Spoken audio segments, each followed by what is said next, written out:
ನೋಡಿ ಇಲ್ಲಿ ಏನು ಕಾಣ್ತಿದ್ದು ಇದು national highway Mysuru to Ooty national highway. ಈ ಹೈವೇಗೆ ಒಂದು ಕೊಟ್ಟಿರ್ತಕ್ಕಂಥ ಲ್ಯಾಂಡು ವೆಸ್ಟ್ ಫೇಸ್ ಹೊಂದಿರತಕ್ಕಂಥ ಲ್ಯಾಂಡು 20 ಗುಂಟೆ ಲ್ಯಾಂಡು ಸೇಲಿಗೆ ಬಂದೈತೆ. ನೋಡಿ ಹಿಂದ್ಗಡೆ ಏನು ಮರಗಳು ಕಾಣ್ತಿ ಅದರ ಮುಂದ್ಗಡೆ ನೋಡಿ ಇದು ಹೈವೇ.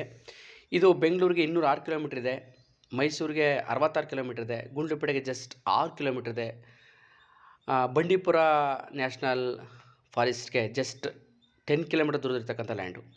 ಊಟಿಗೂ ಕೂಡ ಜಸ್ಟ್ 70 ಕಿಲೋಮೀಟ್ರ್ ದೂರ ಇರ್ತಕ್ಕಂಥ ಲ್ಯಾಂಡು. ಸೊ ಸುತ್ತಮುತ್ತ ಎಲ್ಲ ಟೂರಿಸಮ್ ಪ್ಲೇಸ್ಗಳಿರೋದ್ರಿಂದ ಇದು ನಿಮಗೆ ಒಂದು ಚಿಕ್ಕದಾಗಿ ಫಾರ್ಮ್ ಹೌಸ್ ಮಾಡ್ಕೊಳ್ಳೋಕೆ ಕೂಡ ಅನುಕೂಲ ಆಗುತ್ತೆ.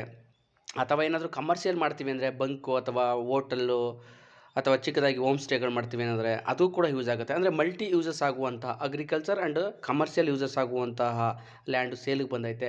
ಯಾರಿಗಾದ್ರೂ ಇಷ್ಟ ಆದರೆ ಮೇಲೆ ಡಿಸ್ಪ್ಲೇ ನಂಬರ್ಗೆ ಕಾಲ್ ಮಾಡೋದ್ರ ಮುಖಾಂತರ ಈ ವಿಡಿಯೋಗೆ ಸಂಬಂಧಪಟ್ಟಂಥ ಹೆಚ್ಚಿನ ವಿಷಯನ ತಿಳ್ಕೊಳ್ಳುವಂಥ ಕೆಲಸ ಮಾಡ್ಬೋದು. ಮತ್ತು ಹೆಚ್ಚಿನ ವೀಡಿಯೋಗೋಸ್ಕರ ನನ್ನ ಯೂಟ್ಯೂಬ್ ಚಾನಲ್ನ ಈ ಥರ ವೀಡಿಯೋಗಳು ನೋಡೋ ಮುಖಾಂತರ ನಿಮಗೆ ಬೇಕಾದ ಲ್ಯಾಂಡ್